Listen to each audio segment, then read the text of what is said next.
So I've been telling you that what is coming is, as Jamie Dimon from JP Morgan Chase said yesterday, he has said in his quarterly reports that storm clouds are gathering.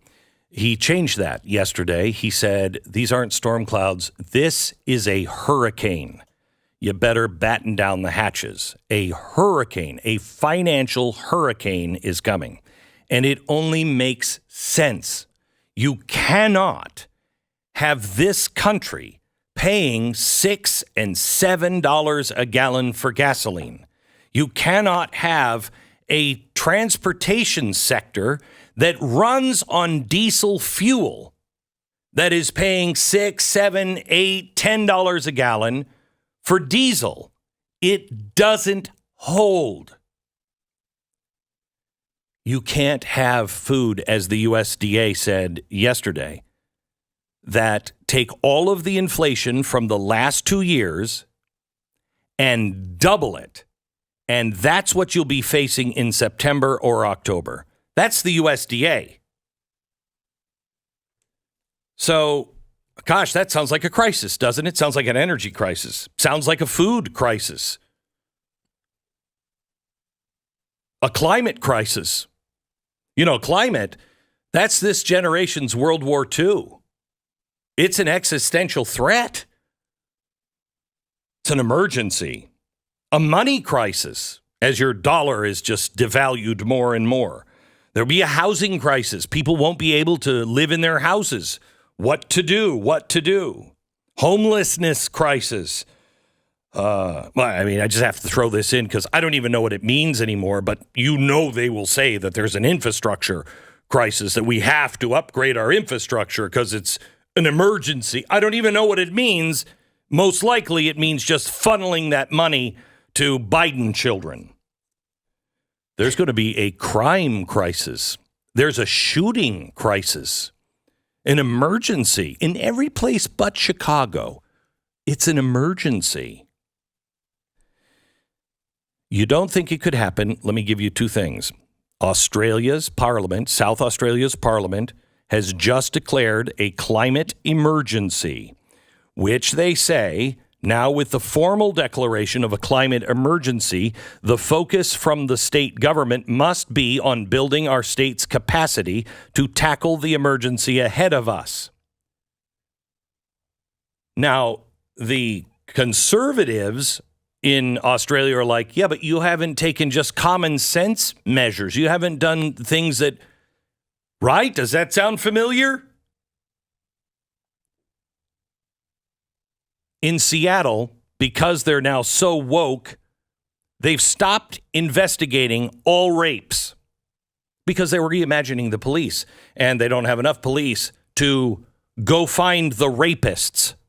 So if you've been raped in Seattle, don't call us. It's all headed toward national emergency. And I urge you to look up the executive orders. I urge you to look at how every single cabinet member has changed the administration and what they oversee to all re-gear towards justice and equity and climate emergencies. Everything. You know, people assume, and this is a really important thing to understand, because people always say, people voted for Hitler. No, they didn't. 1/3 did. Yeah, well, he was a dictator. No, he wasn't. At least he didn't start that way. He rose to power legitimately. And he cobbled together a coalition because people didn't take him seriously. They were like, he doesn't really mean that. He didn't take power. He was handed power. And they kept the existing constitution. There wasn't a civil war. There was just a dual state. There was the state under the Constitution. And then Hitler became the legal head of the government. He was appointed by the president of Germany. He'd be the last chancellor of the Weimar Republic. After that, Well, he had to do some things, and he admitted that he had done wrong, and he admitted that he had broken the Constitution. But he had to go at night and round up all those people and kill them because there was a plot against the government. And he'd do it again. And if that meant he couldn't be, in his role as chancellor, that's okay. Well, he felt so bad about it, he decided to go with Führer instead of chancellor. This allowed him to set up the concentration camps, to turn Europe into hell and nearly destroy the entire world in the process. They had a constitution. It was written in 1918. It was a shining example of liberalism and democracy. Article 48 of the Weimar Constitution, unfortunately, gave the president emergency powers. It allowed the president to declare a state of emergency. In case public safety is seriously threatened or disturbed, the Reich president may take the measures necessary to reestablish law and order, if necessary, using the armed forces. It goes on to say, in the pursuit of this aim, he may suspend civil rights described in the Constitution partially or entirely. Around the same time, the German Workers' Party was founded in a hotel in Munich. 6 months later, Hitler joined. In less than a year, the German Workers' Party became the National Socialist Workers' Party, otherwise known as the Nazis. I think we should call them the National Socialists Workers' Party.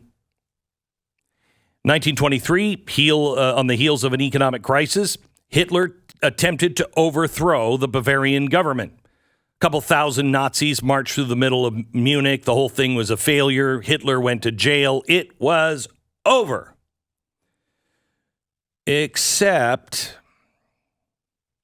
he had a good friend, Ernst Hanfstaengl. When police arrived, because he had escaped and he was staying in some Bavarian village, Hitler swore he'd kill himself. Unfortunately, that didn't happen because his friend's mom talked him out of it. He spent 5 years in prison.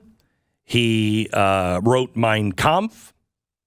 And then his good friend, who had a lot of connections and lived in America for a while, introduced him to important people. Because, see, he had friends like Franklin Roosevelt and Charlie Chaplin.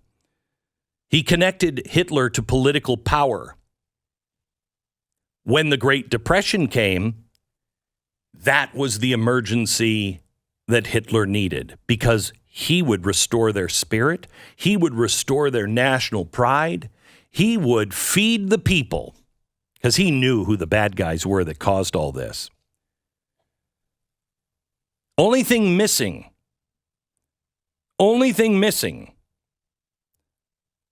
once he became chancellor was, I don't know, something they could rally the people around. Well, they founded a Dutch communist. Still, we don't know the truth, but take it as fact. A Dutch communist set fire to the Reichstag. That's like flying an airplane into the Pentagon. Well, Hitler knew. He knew he had to declare an emergency. You know, you can't let a crisis go to waste. So the official name of the emergency was the Decree for the Protection of the People and the State. Notice it was for their safety and protection. That's how Hitler rose to a dictator, perfectly legal. It was for the people's safety and protection. Everything that was in the Constitution, it still remained. As soon as the emergency, was over, then we returned to that Constitution. Yeah. Freedom of speech, freedom for public assembly, even habeas corpus, they'd all come back. But right now there's an emergency, and it's forcing us to do these things. By the way, he never repealed the decree. He kept Germany in a state of emergency for 12 years, the entire 12 years of the Third Reich. In times of crisis, the struggle to know the truth becomes violent for no reason. These are the times of crisis. And America, you should know, crisis is around the corner. Do you trust the administration? Because it could be anything. It could be a right-wing guy setting fire to a Reichstag. It could be a left-wing guy blamed on the right. It could be a financial emergency, whatever it is. But the one they're betting on, for sure, is a climate emergency. Just remember, when you have national emergencies, as I thought we all learned with COVID, but that's not been moved in the states. No states are taking that up and saying, never again. So what do you think they're going to do next time? Nobody's risen up and said, stop it right now. The gap between a republic or a democracy and a dictatorship, it's really not as wide as we thought.